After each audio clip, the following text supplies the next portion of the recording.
আসসালামু আলাইকুম। আজকের টপিক ম্যাট্রিক্সের প্রকারভেদ, পার্ট ৩।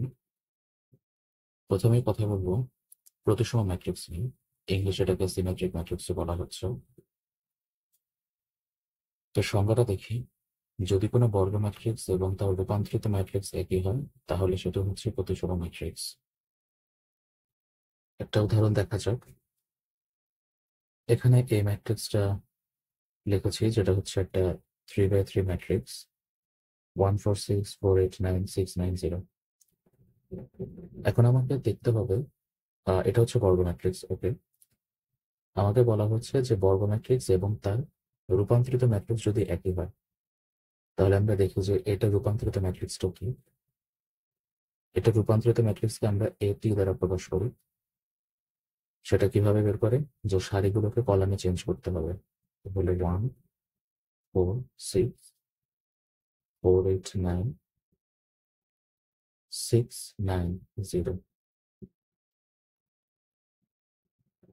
তাহলে খেয়াল করলে দেখা যাচ্ছে যে এই এ ম্যাট্রিক্স এবং তার রূপান্তরিত অর্থাৎ এটি ট্রান্সপোজ ম্যাট্রিক্স দুইটা কিন্তু একই।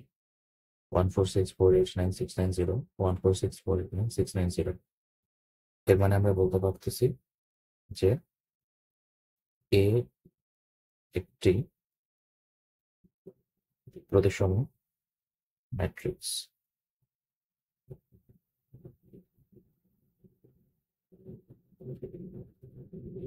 আচ্ছা, লাস্ট ক্লাসে আমরা ম্যাট্রিক্সের নোটেশন শিখেছিলাম যে এ ম্যাট্রিক্স কে আমরা চাইলে এভাবে লিখতে পারি, A I J M by M. এটার অর্থ কি? এটার অর্থ হচ্ছে এম বাই এম আকারের একটা বর্গ ম্যাট্রিক্স, যেখানে ছোট হাতের এ, সেটা হচ্ছে কি প্রত্যেকটা ভুক্তিকে রিপ্রেজেন্ট করে। আচ্ছা, তো আমরা যদি এখানে m = 3 ধরি, m = 3 ধরলে এটা হচ্ছে তৃতীয় ক্রমের একটা বর্গ ম্যাট্রিক্সকে বোঝাবে।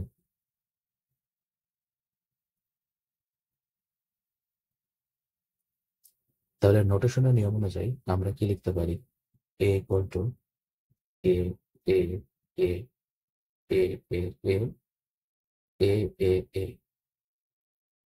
যেহেতু তৃতীয় ক্রম অর্থাৎ 3/3, আমরা আগের ক্লাসে আলোচনা করেছিলাম যে এটা হবে a11 12 13 21 22 23 31 32 33। আচ্ছা, এখন আমি যদি এই এ ম্যাট্রিক্সে ট্রান্সপোজ ম্যাট্রিক্স বের করতে চাই, তাহলে কি করব? এখানে লিখি এ টি। তো ট্রান্সপোজ বের করার নিয়মটা কি? নিয়মটা হচ্ছে যে সারিগুলোকে কলাম বানাতে হবে। তাহলে আশা করি a11 a12 a13। কিভাবে করলাম? এই যে প্রথম সারি ছিল a11 12 13, এটাকে প্রথম কলাম বানিয়েছি 11 12 13। সিমিলারলি 21 22 23 31 32 33। আচ্ছা, তাহলে এ যদি একটা বর্গ ম্যাট্রিক্স হয়, তার ট্রান্সপোজ এটি চেহারাটা এরকম। এখন আমরা আলোচনা করছি প্রতিসম ম্যাট্রিক্স নিয়ে। তো প্রতিসম ম্যাট্রিক্স হওয়ার জন্য শর্তটা কি? যে এ এবং এটি এই দুটো সমান হতে হবে। এ ইকুয়াল টু এটি। আচ্ছা, তাহলে এ এবং এটি এই দুটো ম্যাট্রিক্সকে যদি সমান হতে হয়, তাহলে কি করতে হবে দেখো।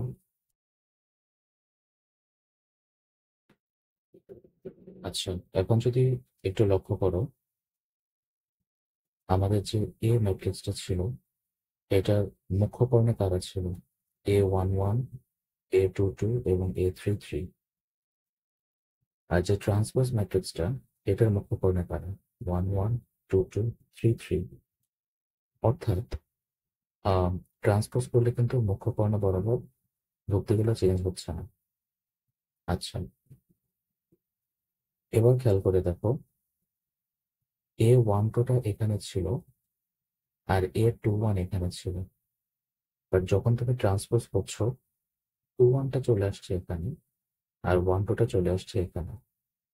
অর্থাৎ আমরা কিন্তু বলতে পারি যে এই 21 এবং 12 এরা নিজেদের জায়গা এক্সচেঞ্জ করেছে, বিনিময় করেছে।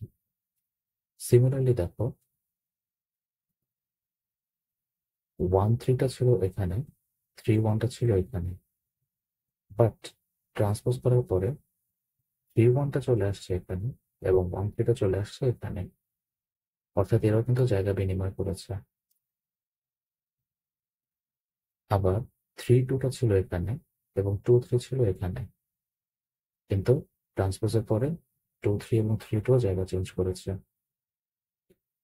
অর্থাৎ আমরা একটা কথা বলতে পারি, মানে সাধারণভাবে বলতে পারি যে এ আই জে এই ভক্তিগুলো চলে গিয়েছে এ জে আই এই পজিশন, রাইট? কখন? ট্রান্সপোজ করলে, ট্রান্সপোজ করলে।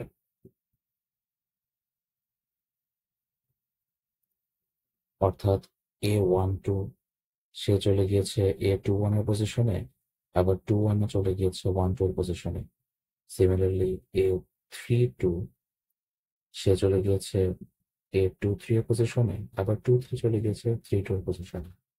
অর্থাৎ AIJ এবং AJI তারা কিন্তু তাদের পজিশন গুলো ইন্টারচেঞ্জ করেছে। এখন আমরা তো জানি যে যেহেতু এটা প্রতিসম ম্যাট্রিক্স, তো প্রতিসম ম্যাট্রিক্সের জন্য কি ট্রান্সপোজ করার পরেও ম্যাট্রিক্সটা একই থাকছে, অর্থাৎ আগের মতোই হবে। তো আগের মতো যদি থাকতে হয় তাহলে এখানে কি শর্ত খাটাতে হবে? তাহলে এই যে ভুক্তিগুলা 1 2 এবং 2 1, চিন্তা করে দেখো, যদি A12 এবং A21 দুইটা ভুক্তি একই হয়, হ্যাঁ, লেটস সে যে দুটোই 5, তো দুটো যদি 5 হয় তাহলে কিন্তু তারা জায়গা চেঞ্জ করার পরেও তাদের মধ্যে কোনো পরিবর্তন হবে না, ঠিক আছে? সিমিলারলি এই A13 এবং 31 এই দুটো যদি সেম হয়, লেটস সে যে তারা দুজনেই 3, সেরকম যদি হয় তাহলেও কিন্তু তারা জায়গা চেঞ্জ করলে তাদের মধ্যে কোনো পরিবর্তন হচ্ছে না। ঠিক এরকম কিন্তু একটা ঘটনা আমরা দেখেছিলাম আমাদের এই প্রথম উদাহরণে। খেয়াল করে দেখো, এখানে মুখ্য কোণে কোনো চেঞ্জ নাই, 180 180। আচ্ছা, এই যে এটা কি বলবো, এটা হচ্ছে 1 2 আর এটা হলো 2 1, দুইটা সেম। এটা হলো 1 3 আর এটা 3 1, দুইটা সেম। আবার এটা হচ্ছে কি 2 3 এবং এটা হলো 3 2, দুইটা সেম। ওকে, অর্থাৎ এখান থেকে আমরা একটা সিদ্ধান্ত নিতে পারি, সেটা হচ্ছে, সিদ্ধান্তটা হচ্ছে যে প্রতিসম ম্যাট্রিক্সের জন্য AIJ ইকুয়াল টু AJI। আশা করি বুঝতে পেরেছো। অর্থাৎ আমার আইতম সারি এবং যে তম কলামে উপস্থিত যে ভুক্তিটা, সেটা যে মান হবে, যে তম সারি এবং আইতম কলামে উপস্থিত ভুক্তিটারই একই মান হবে।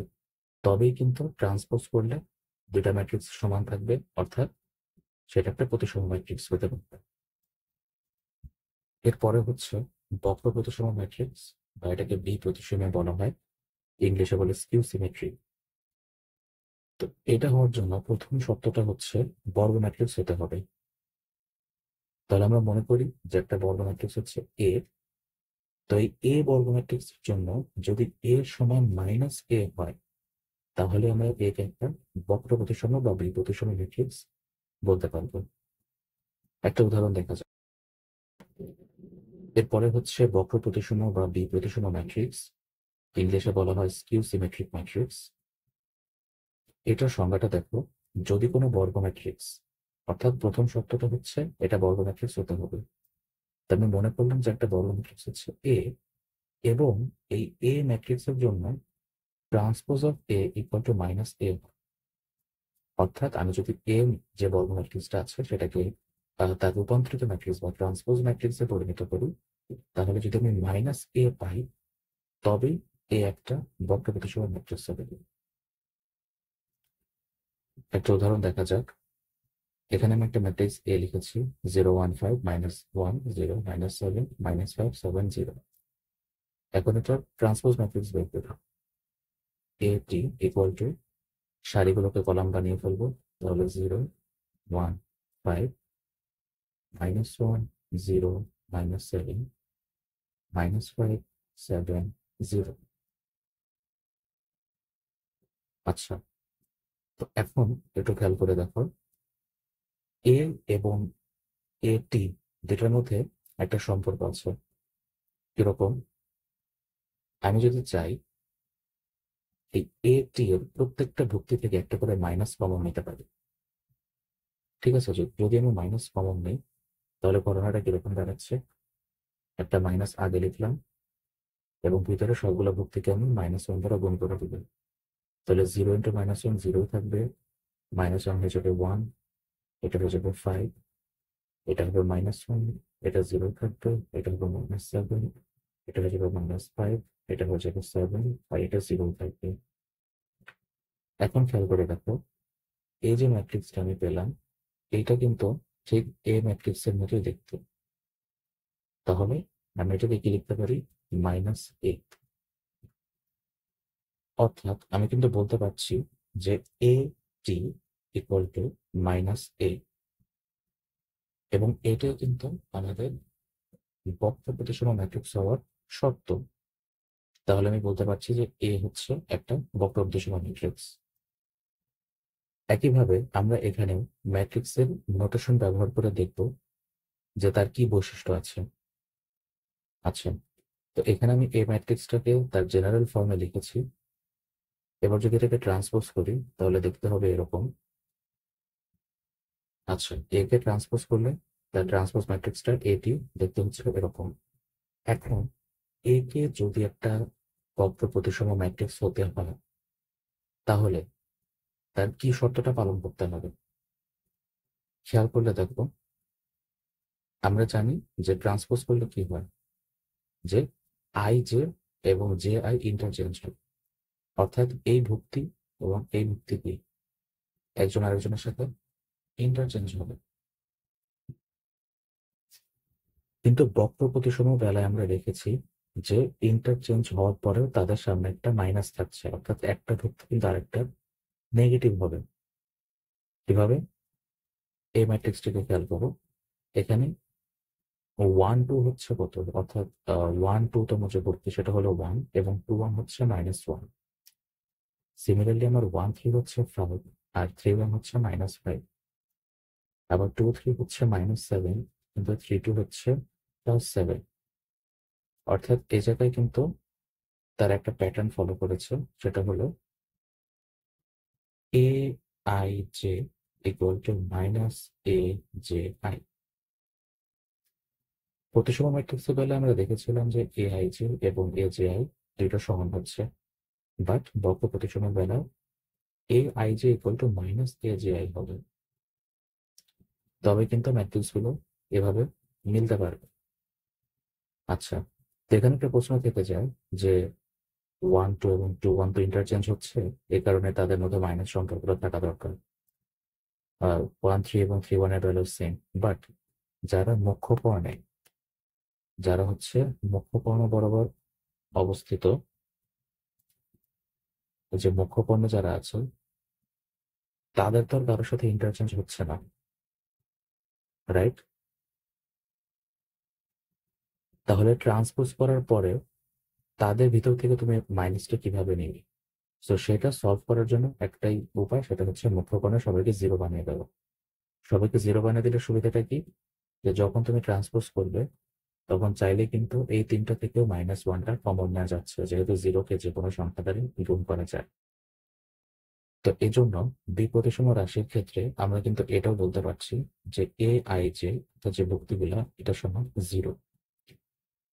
তো খেয়াল করলে দেখো, এই দুইটা স্টেটমেন্টে কিন্তু সত্যি। এই আই জে সমান 0 এটা কখন সত্যি? যখন আই ইকুয়াল টু জে। কেন? কারণ ভুক্তি শূন্য কোনগুলোর হচ্ছে মুখ্য কর্ণ বরাবর। তো মুখ্য কর্ণ বরাবর কি আই সমান জে, কারণ এটা দেখো 1 1 ভুক্তি, এটা হচ্ছে 2 2, আর এটা 3 3। সো মুখ্য কর্ণে কিন্তু সবসময় সারির যে ক্রম এবং কলামের ক্রম এটাই সেম থাকে। আচ্ছা, এই জন্য আমরা বলতে পারতেছি যখন I is equal to zero তখন এ আই জে সমান জিরো। সিমিলারলি আমরা এটাও বলতে পারছি যে এ I J equal to minus G I কখন হবে, যখন মুখ্য কর্ণ ছাড়া অন্য কোনো ভুক্তির কথা বলা হবে, অর্থাৎ আই আর জে সমান নয়। তাহলে এই কন্ডিশনটা কখন? when দুঃখিত when I is not equal to j। তো এই শর্তটাকে আমরা বাংলা লিখেছি যে মুখ্য কর্ণ বরাবর ভিত্তিগুলি শূন্য হতে হবে। তো আশা করি বুঝতে পেরেছ বক্রপথ ম্যাট্রিক্সটা কি।